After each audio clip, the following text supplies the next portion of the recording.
अहमद का नाम लबों पे सजाया है, दिल ने हर गम में उनको ही पाया है। नूर से रोशन है इनका हर अखजा, इनकी याद ने दिल को महकाया है।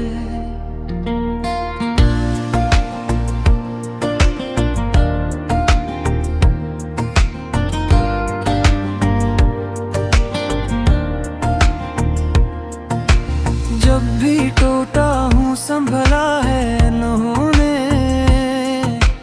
मेरा हर दर्द उनसे ही छिपाया है। मदीने की गलियों का ख्वाब आँखों में, यही अरमां दिल में बसाया है।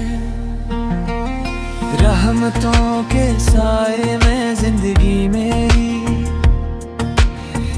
के सदके ही सब कुछ पे आया है। दरूदों की खुशबू से महके जहां, ये पैगाम दिल ने सुनाया है।